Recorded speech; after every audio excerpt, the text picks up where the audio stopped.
Welcome back to the Jeremiah Show. My very special guest today, Michael Dutton, executive producer for The Lost Kitchen. The Lost Kitchen, 22 Mill Street, Freedom, Maine. You can check out the store we were talking about before the break. It's Mother's Day coming up on May 11th, and you should shop The Lost Kitchen. Okay, so as I said, my guest, Michael Dutton, executive producer of The Lost Kitchen, aka also known as Mr. Lost Kitchen. I wonder if he likes that title or if it's a lot of pressure. Michael has built a career of success by embracing blue sky innovation and the value of legacy growth businesses. His enthusiasm and his expertise put him on a trajectory that would place him at the forefront of ongoing innovation, including digital platforms, live streaming, and immersive programming, including AR, VR. His enthusiasm for compelling content and entertainment, historical news, pop culture, and lifestyle has earned him a reputation as a thought leader in multi format programming. Welcome back, Michael. Thank you. Thank you. Thank you, Jeremiah. All right, so getting lost and finding yourself are Mm. feelings I think that we can all relate to. Getting lost is like escape, like Mhm. I'd like to get lost in my daily life, get away from it, maybe just get lost for the weekend, and leave your busy life behind you for a minute. How important is the idea of getting lost, being lost, and the idea of like finding the lost kitchen in your overall marketing vision? I mean, I think it's kind of a brilliant. Is it a metaphor? Is it a euphemism? What is it? What am I? Mm. I mean, it's this idea, right? That's all said in the title and the name of the business. It just feels like Yeah. brilliant marketing to me. Was that part of you guys? Did you think that way, or was it? People, it's interesting. We are not, this is an experience I've been a part of that is truly just fueled by its own authenticity. Erin came up with the name The Lost Kitchen because again, back to her roots, Secret Supper Club, you kind of had to find it. So it was her, she's clever in that way. And she just sort Mhm. of said, hey, I'm going to call it The Lost Kitchen, kind of came up with it, um, you know, sort of semi off the cuff because it was appropriate for the moment. It stuck, it resonated, people like it. It does capture the imagination. The idea of Discovery and yeah, all that. discovery, yeah.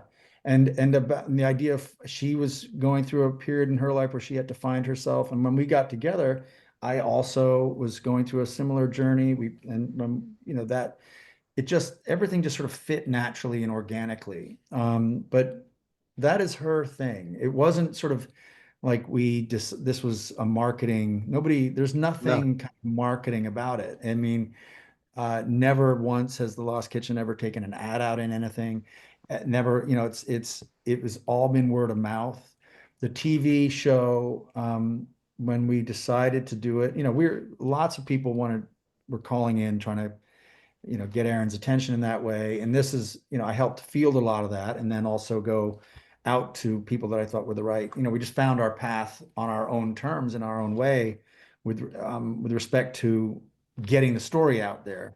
But what was motivating, I think, what's different about the Lost Kitchen from a marketing standpoint, for lack of a better word, is that we we knew we were okay as we were because people were talking about us here in Maine. People were talking about us in the county. People started talking about us around the country just organically. Have you heard about this? Have you heard about that? So it couldn't have been more grounded in the roots of it all. When the show opportunity kind of came along, the idea wasn't we didn't need a show to fill reservations. We already had plenty of, postcards were coming. It was good. We wanted to share the story. We wanted to lift the veil on this little place so that people could see, one restaurant's journey through a season, and then COVID hit, and through how we survived that. So it was more about just sharing the story that some people had been found an interest for. It snowballed organically. And so we started getting this question like, well, did you think about this? Were you, um, how premeditated were you in your marketing plan? It's kind of genius and brilliant. It really is. It's a little bit of, knowing how to turn and twist in subtle microns and in terms of the angle forward or whatever. But it was moving, and it was being pulled and pushed at the same time by the people making it, by the people who were curious about it. It just is one of those phenomenons. And I do have to kind of take it back to, Erin, and a sort of a quality that she possesses, which just sparks, she herself sparks people's imagination. So the Lost Kitchen is just an extension of her. My job, my role in it is to kind of honor that and protect where I can, advise where I can, surface up opportunity where I can. But really, it's moving with or without anybody, myself included, right? So it's And a with it's not an easy question to answer, but it's not like we sort of set out to make a strategy, to make a plan, to right. to conquer the world. We're riding a wave that is kind of come into existence from a lot of different forces. You must, with your background, you must have just loved the idea where you could take it or where you could help. What Yeah. is you maybe you just mentioned all the things that make up the extension of what the Lost Kitchen is for you or what you offer the Lost Kitchen. What parts are you? What parts are you Yeah. really proud of that you feel like you've contributed and it's part of you, the kitchen's part of you? Well, I try to be a steady force for Erin to kind of lean on if need. Mhm. I try to offer up whatever support I can, whatever guidance I can if she needs it, whatever sound, just to be somewhere that she can kind of lean to in a stressful moment or a decision-making moment or a creative moment if she needs to be. So, just be a partner, right? So if I've played any role in kind of helping her find confidence, then then great. Then that's success. I am very proud of the shows that we've developed. I'm proud of the relationships we've built out with the various media outlets out there. I'm proud of who Erin has become as a storyteller. So, you know, I I get to kind of ride herd with her, and if it's a contract, I will look at that. We've got good people around us now, great people, and I'm proud of the contributions I've made to the kind of fundamentals of our business and our operation beyond the Lost Kitchen itself, but into the books and the television side and so on. So that is where we kind of really complement each other. I get to kind of be in the background and in the shadows, just making sure that everything is okay. And if I don't know how to take care of it, we know how to find somebody who does. And we kind of just work efficiently in that way. But you're right. When we first got together and she was building it out, and I first started coming up here before we'd opened, obviously as somebody coming out of New York and as having spent my career in the media space and such, it's like the place was just screaming to be shared with the world. It's so beautiful. It's picturesque. And the mission that she was on is inspiring. So I just, I'm kind of a resource in the, we're obviously she's my wife and I'm her husband and we kind of do what we do. And that's what kind of this whole thing is rooted in, family. But my job is to support and make sure that everything we're doing is moving as best as it can, with in the ways that how our particular talents kind of join Mhm. forces to make it go. And I'm proud of that. I feel very fortunate to be to be here and to be part of it. And it's like, yes, it's become a little bit bigger than any one of us, but it all is she is the wellspring. She is the source of creativity for it for sure, and brings that energy. Um, and it's been a It phenomenal works. ride. It You're works.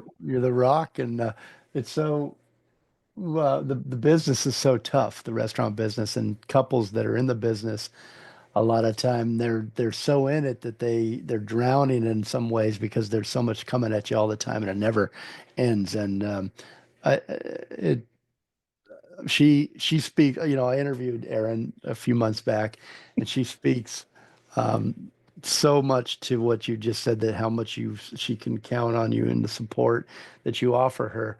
And I think that's really, really special in the partnership and the combination there, what you guys each bring to it, and then your strengths and weaknesses and play to that.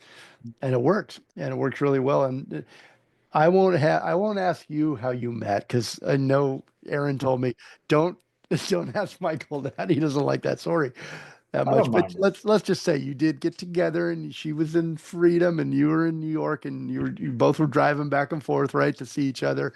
And I imagine, and then she talked about you'd meet for great meals in the city and Mhm. talk ideas. And I can imagine that feeling of being young and in love, and like finding your perfect person there. And then you're doing this, you're building a business together, and the excitement behind that. Were there long dinners and cocktail napkins and talks about everything, what could be possible?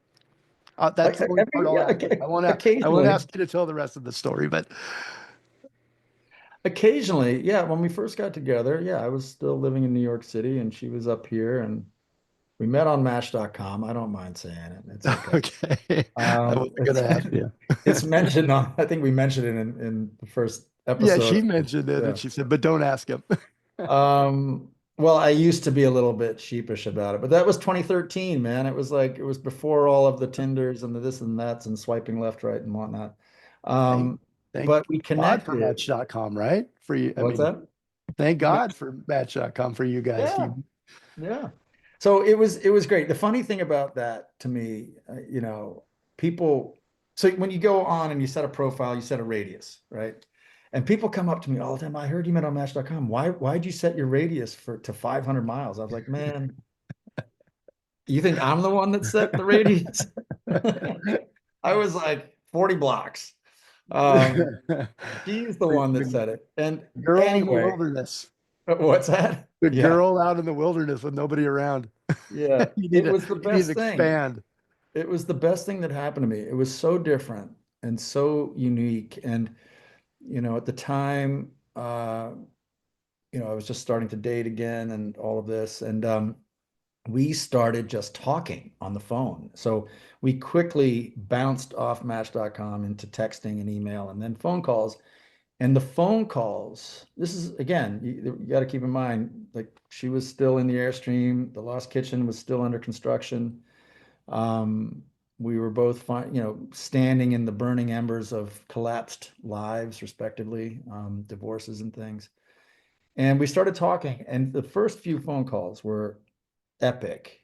She said, "Let's have a drink on the phone." So we just get on a phone call, and it would last for 3 or 4 hours. And but weeks went by like this, and finally, at some point along the way, I said, "I'm coming up to Maine, right?" And I remember this one night, I asked her where she's from. She's like, "I'm from Maine." And I maybe had one or two cocktails while I was talking to her, doing it from home. And she was at her home and same thing. And she said, "I'm from Maine." I was like, "I'm coming up tomorrow." And because I love Maine. Maine's great. And I did. I'd always had this kind of pull to Maine for some reason. And anyway, I went to the office the next day and I didn't get on a plane, but I did buy a plane ticket. And 2 weeks later, I was scheduled to go to Maine. And for every night between that moment and the night that I was to fly out, we talked. And on the last night, the day I was to come up, she called me and she said, I just wanted to say, goodbye. And I'm like, well, what are you talking about? And she said, well, everything that all of this conversation, all of this connection, all of this feelings that we have for each other over the phone isn't going to stay the same the minute we see each other in person. Everything is going to change. It has to change. And I'm thinking to myself, oh boy, because I had this, I was like, man, she is correct. And I was stunned at this idea. It's either going to get better or worse, she said. And for the first time, I started to feel nervous. And in that moment, I realized that this was somebody that I was thoughtful and that I was in danger of falling in love with. You know what I mean? Like I was, she put her finger right on the yeah, pith of the moment. And you got to keep in mind by that point we had opened up on every topic of our lives. We had gotten to know each other over the course of 3 or 4 weeks of just communicating by phone and email and text. So the day that I was set to fly up to have dinner with her in person, and she drove down, which the commute was about the same. I was nervous, man. I was like, what if she doesn't like me? what was the Anyway, moment what's when well, she liked you? no, She loved you. yeah. When was the moment that you realized I'm moving to Maine? I'm not going home. Um, that's funny. There was a moment where I realized that, I was going back and forth back then. And the nice thing about that first year was that the long distance kept oxygen in our relationship. We would come up, Yeah. we'd spend a week together. We'd meet in Boston and spend a weekend. We just moved and she'd come down to New York. I'd come up to Maine. We'd meet in Boston and we kind of did this. And our boys at the time were kind of 8 and 11, and they got along, and it was, and our lives were kind of tethered to them, in addition to kind of slowly becoming increasingly tethered to each other. And there was a moment where I realized, as the Lost Kitchen, it opened in July of 2014. At that point, we had been together for, I don't know, 8 or 9 months, right? We had started looking at a house to buy up here, which was kind of fun. She was, and that's when I knew it was becoming real and that my Yeah. life was migrating. But I was really okay with it. I was really okay with this force that was sort of inexplicably pulling me north. And it wasn't just about my love, my developing love for her. It was There was just something that felt right about me being in this part of the world. I can't explain it to this day. So all of these forces were kind of lining up for me in my heart, in my soul, in my mind, and it wasn't like a big leap at all. And in fact, when she told me, for years I've been like, how do I find a place in Maine? I'd call my brother up and be like, let's go halvesies on a house in Maine and have a summer place or whatever. Property wasn't expensive. This is way back.